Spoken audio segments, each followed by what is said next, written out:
I'm here with two of the Kendrick sisters, arguably the most important Kendrick sisters, because you're the only two that I'm closest to out of the 5 siblings. So I'm with Jacqueline and Alaina. Welcome to On Rotation. Oh, so happy to be here. I've been honored. I'm very excited to have you guys talking about Taylor Swift and whatnot. And we just talked about this too, but let's talk about it again. Who is the bigger Taylor Swift fan and why of the two of you? Jacqueline definitely is a bigger Taylor Swift fan. We both love her, but I was saying that Jacqueline is definitely more vocal about her love and admiration for Taylor because she blows up everyone's phones like every time Taylor comes out with any news or there's any hints that she's going to be doing something new, and I just kind of love her from like a distance. Yeah, that's true. I am very vocal about my love for Taylor Swift. I don't care if I'm talking to a stranger or if I'm talking to like my sister. Like if something happens big, I want to like talk to people about her. And I think that's true because anytime you and I hang out, you always try to get me more and more into Taylor Swift. Yeah, that is absolutely true. Yeah, I feel like, I don't know, there's a lot of people in my life, I feel like, who aren't as big as Taylor Swift fans, which is totally fine, but I almost want to convert them. I know, like, you know, it's okay if you don't like love her music, but I don't know, I'm always gonna try. I mean, that's fine. Like, I never denounce her as an artist or as an influencer. I think she's great. I think she's done really good things for women in music specifically and her fan base. But when did you guys first kind of start to get into Taylor Swift and her music? Basically since she started. I remember listening to like her very first album, and like she always was really good at her music videos. Those were always a really big thing. And I remember listening to or watching I think it was Teardrops in My Guitar video, and we were, ever since she was like country, we were super into her music. And she had like a sparkly guitar that she used to like perform with during like live shows, and as like we were probably in early middle school, we saw that, we were like, who is this girl? Like, she is so cool. So, and she was always on, you know, the award shows as she got bigger and accepting her awards and speeches, and that's kind of how she like blew up. So. Yeah. And I remember like Alaina had like a purple iPod Touch, and she had her, I think, what was it, her Fearless album on there, and we used to like going to school in the mornings on the bus. I didn't have an iPod, Alaina did, and we would split our time listening to that album. Like, she would listen to a few songs and then I would, and we'd go back and forth. So why did Alaina have the iPod and not you? You know what? I got it as a present for my birthday from my uncle. Yeah, her godfather. So that's why. So I was okay. Like the iPod Nano, So our love goes way back. And the first time we saw her live was her Speak Now tour. So I think we must have been like 7th or 8th grade then, or maybe I don't even know what year it was. Like, it was some late middle school, I would say. So, and then from them it just kept growing, of course, as she got bigger. And obviously you guys are a year apart, you know, in grades and in age, give or take. So you guys kind of grew up around that same time that she was really up and coming. And you guys I saw earlier too, I did watch the documentary, Miss Americana. And like she kind of addresses her fans as saying like they grew up with her, you know, and I feel like you guys can attest to that. Absolutely. I like, even right now, like if you look on TikTok, they have like all of her fans are so excited about this new music she's putting out and like re-recording her new album. And it's funny because like so many of the TikToks are like, oh, this is me like listening to her album back in like whatever, or it's just them like reacting to her like old music but in a new way. And I think it's really cool.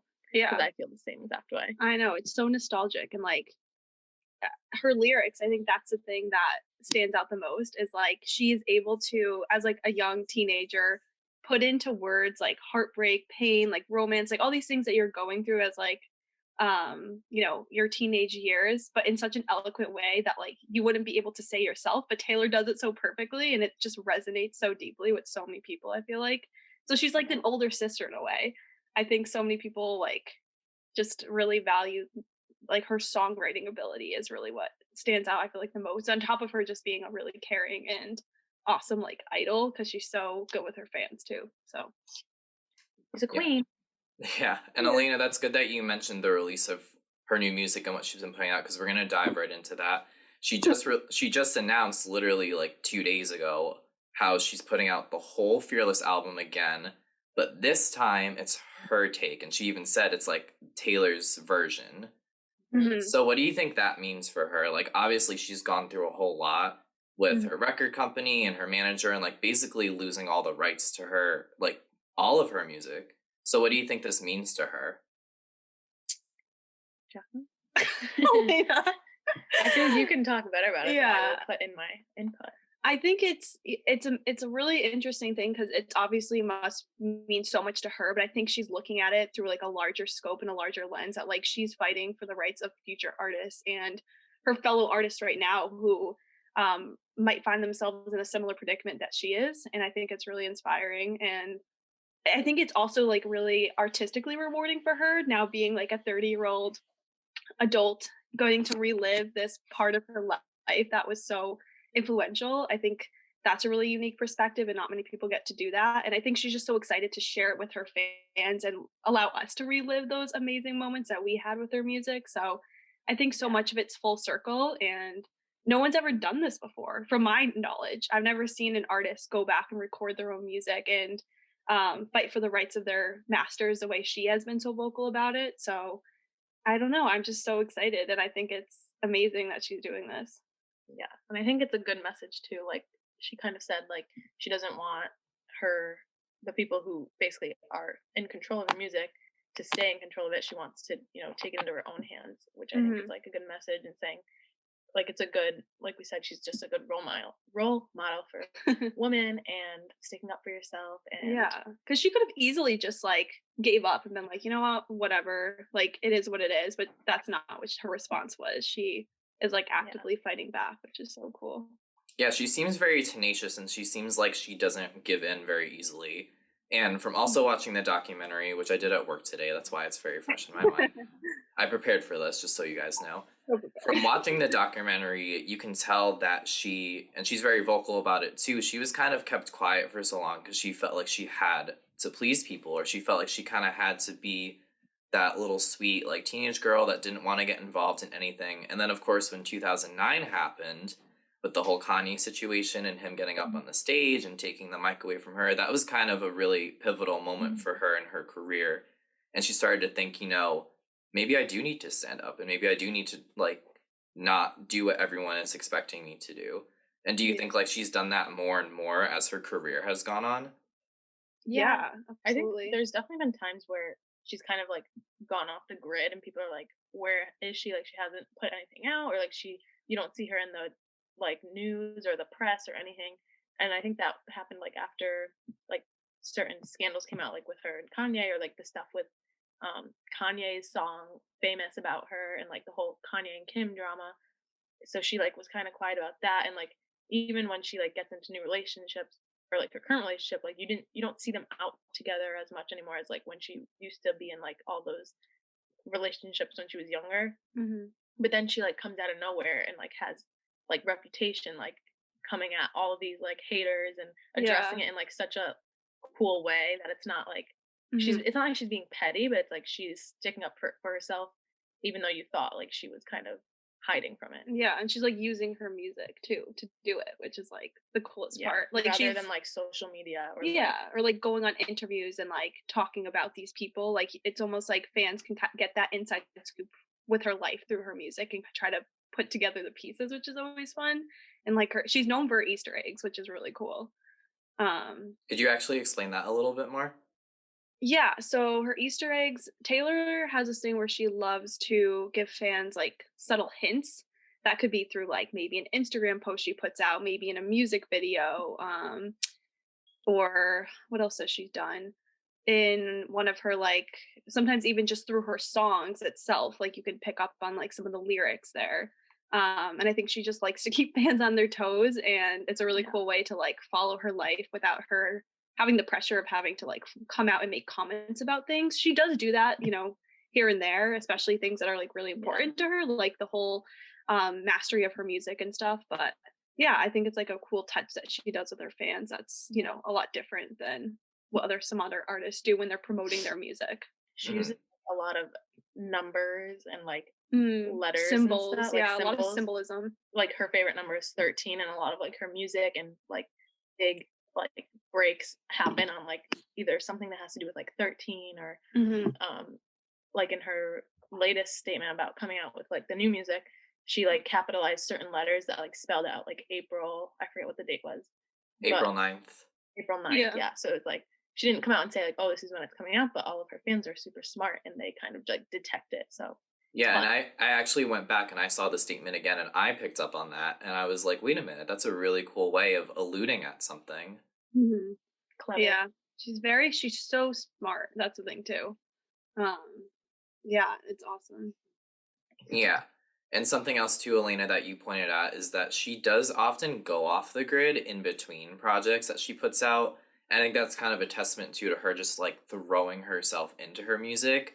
Because another part that I saw in the documentary was that she talks about how every time she needs to put out a project, like she's obviously under a lot of pressure already from like management and the record companies and like fans. Like she basically said anything that she puts out, if it's not as successful as the last, it's like a failure, like a colossal failure.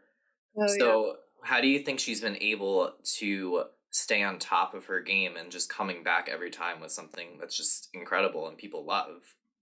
I feel like she, like I said, like when she used to put out her older albums, there was a lot of like I don't know, like a lot of planning that went into it. So she would like we said, plan like dates and her tours around it, and she would do like just like there was just a lot of time in between it. And then starting with like the Lover album, she had like 3 albums come out within what like 2 years, like super quick. And so she was kind of just doing things the way that she wanted to do it, and like not following like a normal how normal artists put out their music. She was Mhm. just kind of like, well, and I think COVID. I think she said in her documentary that like or the one on Disney Plus that Mhm. like with COVID and everything, she realized like there's no need for that. Like she just wants to be an artist and put out the work that she works on. And Yeah, that she's proud of. I think that's cool because it's like you don't always need to be like playing games with people, and like it's cool to like promote your music and get people excited about it. But like no matter what she does, her fan like she has such a strong fan base that like she's gonna be successful anyway. So it's like she's just doing it to do it, and I think that's cool. Mhm. Yeah, that's how I view her career too. Is like no matter what she puts out, she's gonna have success behind it because she Yeah. does have the fan base and she's had people that have supported her for so long. And I love the fact that her mom has been like her day one and Mhm. that's someone she's always fallen back on. She was talking about it too, how, when she won a certain award, I can't remember off the top of my head, but she won like a certain award and she was like, I feel like I should have somebody to call, like somebody to tell this. And obviously she's like, I have my mom, but like I Yeah. would like to have, like someone. And she kind of writes about that. I think the joke is that Taylor Swift was that girl that always wrote about breakups and wrote Oh. about her exes. So what do you guys think about that stereotype? I feel like it bothers me a lot because thinking about like gender disparities like in the music industry, and I think she's come out vocally and said this in the past, like, there's artists like Ed Sheeran and Bruno Mars and male artists who talk about similar things that Taylor does in her songs, like heartbreak, pain, like romance. And then when Taylor does it, when she was growing up, she always got so much um backlash about that. Like, oh, she's moved on to another boyfriend, like she has another breakup. Why does she keep writing these breakup songs like this and that? And I don't know, a lot of people were um giving her a lot of hate for that when there's been males in the industry who've done the same thing and they're almost like praised for that. So there definitely is like that double standard there, which is unfortunate. But I think, and that's too when she was really young in the music industry as well. But I still think some people still view Taylor as her like teenage self when they hear her name just because they haven't been following her along this journey like a lot of her dedicated fans have. So I feel like immediately when you hear the name Taylor Swift, some people are immediately just going to think of her like lovey-dovey, like Speak Now, Fearless albums, and like I don't know. And I feel like a lot of people, like maybe a small portion of like her fan base, like some people say like, oh, I love old Taylor, but I don't love new Taylor. And it's like they're comparing the two, but it's just like she's just evolved as an artist. And I Yeah. think like that happens regardless to any artist. But like she specifically is like pointed out for that.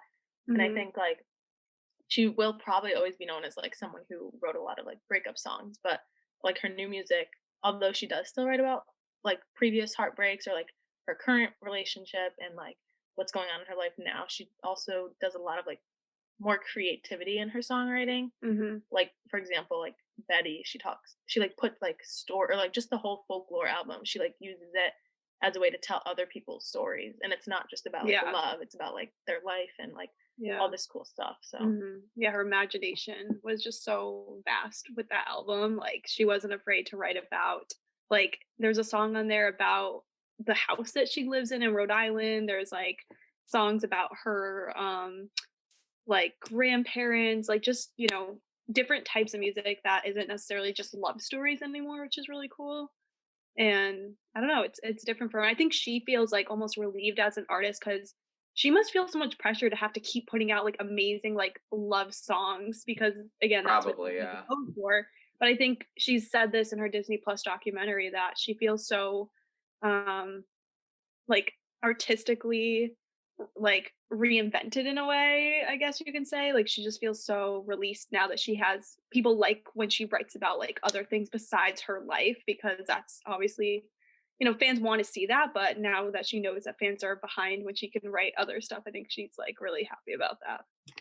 Do you think there's a distinct line you could draw in her career when she really fully changed or completely kind of took a different direction? Um, what And was you could say more than once. I kind of decided if it would be Red or if it'd be 1989. Red was almost like the buffer between when she was doing like country pop type of music to like more experimenting with just like I guess standard pop. yeah. I think that was a major shift for her, in my opinion. I feel like that The was sound like was different. I feel like those albums were like on the upcline, the incline, and then the top Upswing, was whatever word you like to use for elevating things. the peak was like Reputation because that was just like a completely album. different sound. Like it wasn't country, it was like popish, but like not really. Yeah. And then after that, like what was after that? Lover had some and then pop, like some Folklore slower. and Evermore, just like Different all categories. different. They're all like completely different in their own. So Yeah, and that's the thing too is like she almost like treats her albums as eras in a way. So a lot of Taylor Swift fans will refer to like the Reputation era, the Lover era, the Red era, which is kind of cool because it's like they're so distinct. Like you can see crossover in some of her albums, but they're also like have such a different sound. Even like Folklore and Evermore, which are technically supposed to be sister albums, in my opinion, they have very different vibes to them at times. yeah. Why is that, would you say? I don't know. I think maybe it also has to do with like when she put out the music. Like to me, when I think of Folklore, I'm thinking of like summer, like young love. Like it came out like what in July or something when no one knew she'd been working on this for months during quarantine. I almost like associate them with seasons in a way. And then when I get to Evermore, it's kind of the sound to me is a little bit more like I guess depressing in a way and like more like winter, like more I guess like sadder songs to me. I don't know. Yeah. That's how I kind of view them. I don't know. I just like them all. Simply said. Simply Yeah. said. You have to listen to all of them, is what Elena's saying. You can't pick one. Pretty much, yeah. Well, could you ever pick one album that you would say is your favorite, or is that too hard? It's too hard for me. I have certain like songs from each album that are like my favorites, but my overall favorite album is really hard. Like I feel like newer album, my favorite is probably Folklore, and then older albums, it's probably Fearless because that's like her OG stuff, and like you can listen to that whenever, and it'll bring you back to like that time. So like that's probably, and that's why I'm so excited about her recording it. I can't wait. So. I don't Yeah, know. what did we think about the love story mix that she just put out? It's almost exactly the same, I would say. Like I listened to it and I thought it was gonna be like for some reason I thought she was gonna do a completely different take on it, but it almost sounds exactly the same, right? Yeah. It pretty much sounds the same, but there's like little slight differences that like you probably like the first time you hear it, like you wouldn't even pick up on, but then when you like compare them, you can kind of tell. But I'm glad that she's not really changing them like drastically because I feel like fans wouldn't be upset by that because it'll be like because it's her like Taylor's version, so it would be kind of like she's maybe dissing like her original music and like that's what everyone loved and like started to like love her for. So Yeah. I think one thing she might do though is there's a few of her songs, like especially the really upbeat like pop songs that she has performed as like acoustic versions, like at concerts that fans have like really loved. I'm wondering if she'll do any of that. Like I change don't it know. to a little bit slower pace. I think that would be cool. But I agree. I think that she's trying to really honor and bring justice to those amazing songs that she created that fans love with trying to put little subtle differences and stuff in there. So I'm really Yeah. excited to see what she ends up doing with all the albums. And I don't know, Fearless is just so iconic. And I'm really excited for the rest of it to come out on April 9th.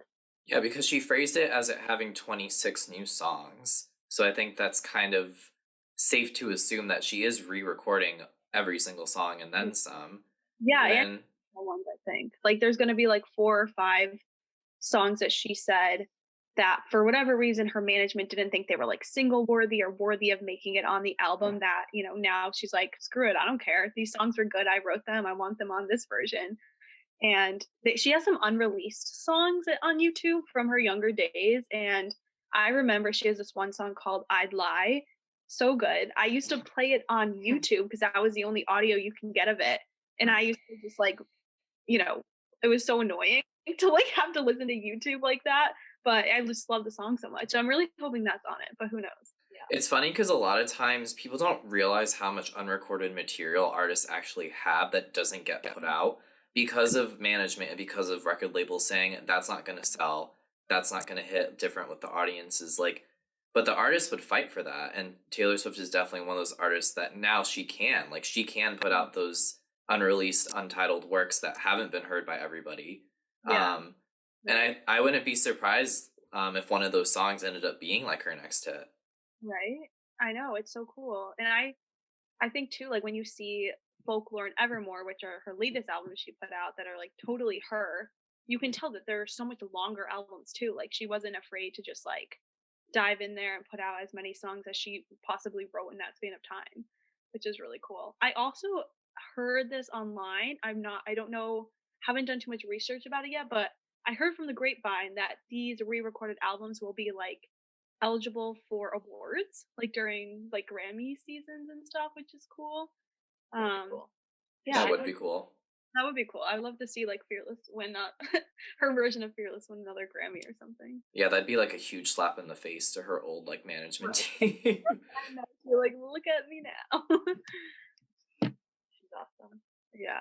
And she also talked about too in the statement she put out how these were songs, I think Jacqueline, you kind of mentioned it, from her younger ages or when she was young. She said they were mostly written between the ages of 16 and 18, I believe. Yeah. And this is a chance for her to like go back and to relive that time period. So what do you think this says for her as an artist who's been in the music industry for so long and also started out in it so young? Um, I think this is just like an opportunity for her to like not only reclaim like her identity as like a singer songwriter, but like I was saying before, like try to pave the way and change how the whole artist rights work in the music industry, which I think is awesome. Like I said, I think it'll be personally artistically fulfilling for her, but then also it serves like this larger purpose overall.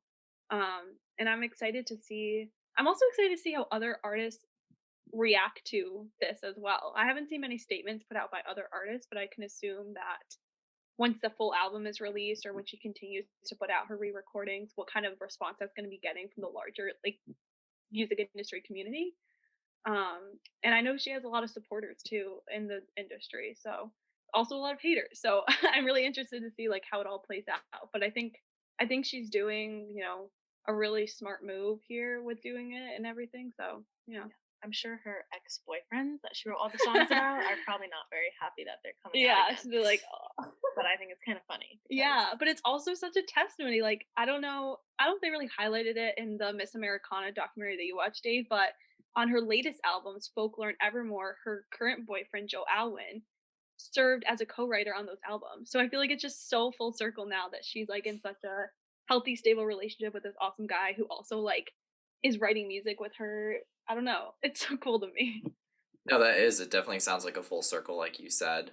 Yeah, like, she used to go writing about the guys that she had heartbreaks about. Now she's writing with a guy that she's in love with. Who are those artists that you think are her biggest supporters in the industry? Because I personally, like, obviously, I don't follow her that closely, but Mhm, I haven't seen a lot of artists really support her, at least like very outwardly and vocally. But who mhm. are those artists that you would say are her big supporters? I think number 1, Selena Gomez. They've been tight for a very long time, ever since they dated the Jonas Brothers, like, during, They're like, their besties. early days. I know Camila Cabello has been outwardly, supporting Taylor. I think Halsey. I know Brendan Urie, I think his name is, from Panic at the Panic at the Disco. Disco. I think Ed Sheeran supports Taylor, but I haven't seen any, like, public statement that he's put out about it specifically. But they've like written and worked together a lot. Yeah, So um, and I would assume, like, a lot of like other celebrities too who aren't yeah, like songwriters or singers mhm, like Blake Lively and Ryan Reynolds are like super close friends of hers. yeah, And Gigi Hadid, I think, has put out a statement before when it was, like, peak drama with her former management and stuff. So, yeah, some really cool people are in her corner with this stuff, but then there's obviously going to be other artists, like, uh, who are influenced by people in the music industry, like Scooter Braun, who she has a lot of drama with, who probably are not too fond of what's been happening, is what I can assume. Hmm. yeah, because I know he also manages like Justin Bieber, Yeah. Demi Lovato, Ariana Ariana. Grande, and the only one I really heard speak out about it or was Justin Bieber. Like when was that, last year or something? Yeah. And there was like some drama with that, but I haven't heard anything from like Demi or Ariana. But Yeah. maybe they just have different experiences with him. I don't know. So Yeah, Mhm. for sure. And that brings into mind the conversation about Taylor as a voice for other women too, Mhm. because she did have that lawsuit with that one radio personality that assaulted her like on Mhm. like the carpet or whatever or taking photos. Yeah. So what are some instances that you think of Taylor Swift as an activist? Yeah, good question. I think that's a really great example of it, like showing other females and women that that's not okay. If you ever are in a situation like that, it's okay to stand up for yourself in those moments. And especially because she said like in her documentary, like it was on camera. They have a photo of it happening, yeah. and she still had to like jump through hoops to like Hmm. basically win the case. And it's crazy because she's such a famous like she's Such a famous, she name. has such a big name, she has all these like supporters. Like you would think people would believe her, but literally, so it's like if, what do you think would happen to someone who isn't famous or it wasn't caught on camera? Like Hmm. it would have been a completely different situation. Yeah. So yeah, I would Yeah. say that. And then also she's very like supportive of the LGBTQ community. She like her what was that song? Me now you need to calm down. Yes, that one. And she did like a whole music video like in support of that community, and she had a lot of like artists in her music video. And she's also spoken out against like she like I mentioned in her documentary how she used to never talk about politics and like where she stood, and a lot of people would assume like what her party was. And now she's like more vocal about her opinions and tries to kind of like Hmm. talk to her fans when she like thinks something is wrong. Or so I think that's cool because it's not like she's persuading people, but she's saying like this is what I believe and I think this is wrong. And Hmm. so I think that's cool as a role model to do. Yeah. Yeah, and do you think she's going to continue on that trend as she keeps going into the industry? I would think so. Yeah. I think now that she's like found her voice and feels comfortable speaking up about this stuff and is not so much concerned about what her like team is going to say about it, what her following will think. I think she's going to continue to go down a path where she's more outspoken about these things. Awesome. Well, thank you guys. Before I let you finish up here, Mm. what do you think you are most excited about for the new release, the new and improved version, we should say, of Fearless? I am most excited about, well, I guess it wouldn't be on this album, but my favorite Taylor Swift song of all time is All Too Well, which is on what album is that on? Red? Or I think it's on Red. It is on the Red album. I do know that. It's the greatest song of all time, and I'm really excited for her to re-release that. I don't know when that will happen, but until then, I will enjoy her other OG songs. Yeah. We'll probably, I feel like a lot of friend groups will be having like parties. I'm sure there'll be a lot of like TikToks with her like songs. Yeah. So I'm excited. I'm excited too. We're definitely having a party once Fearless comes out for sure. Yeah, I'm just most excited about reliving my childhood days and, like I said, seeing some of the unreleased stuff that she's put out. I think that's going to be really cool. That definitely would be cool. I think it'd be a chance for all of us to go back to our middle school days. Maybe if Alaina still has that purple iPod, you should definitely pull it out. I know, I wish. That'd be so... You don't have it anymore? No, I have no clue where that thing went. Come on. Right? You should have kept it. You don't give it to your mom. Like, my mom took my old iPod Nano. I think she still has it. Really? I'm sure it like got thrown out sometime, like between moving from like different houses and stuff, but I wish I still had it because I was obsessed with that thing. It's the biggest excuse in the world. I lost it in the move. It's true. Oh my gosh. That's just so funny. I just think that's hysterical that you had to share the iPod Nano. I know. That would be like, all right, my turn.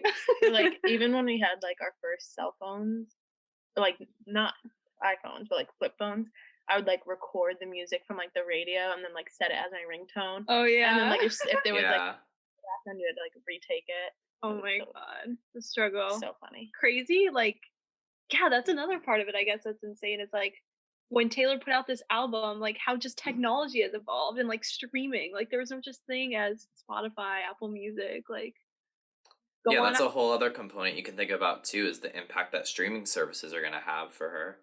Yeah. Because we used to just like run to the store and hope that her album was there and buy it and play it in the car. Like actual physical DVDs. Like her Speak Now album was like the album when we were in high school, and I remember every single day my mom drove us to school. We live about like 25 minutes from our high school, so it was like a decent drive, and we would put on the Taylor Swift album and listen to it the entire way to school. My mom was a saint that she let us do that every single day without us getting annoyed, telling us to not listen to it anymore. Would you still buy a physical copy of her album, like if this Fearless album comes out in a CD? I would. Maybe. I feel like her, when she puts out like the, what are they called? Vinyl records, like those are cool because those are like collectibles, even though they're kind of expensive. I actually got my mom a record player for Christmas, so I could use it now. Ooh. I think that would be kind of cool.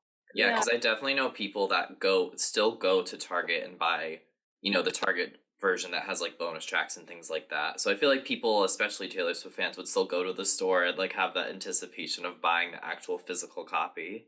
Yeah, I definitely think so. I'm going to shout out my friend Lindsay Tarbox because she is the biggest Taylor Swift fan I know and friend I know in my group. She would 100% do that. Oh yeah. She has all the Taylor Swift fan accounts. Yes. She sat front row at her concerts. She touched her hand. She's the biggest Swiftie. Yeah. So shout out to Lindsay. Big Swifties all around.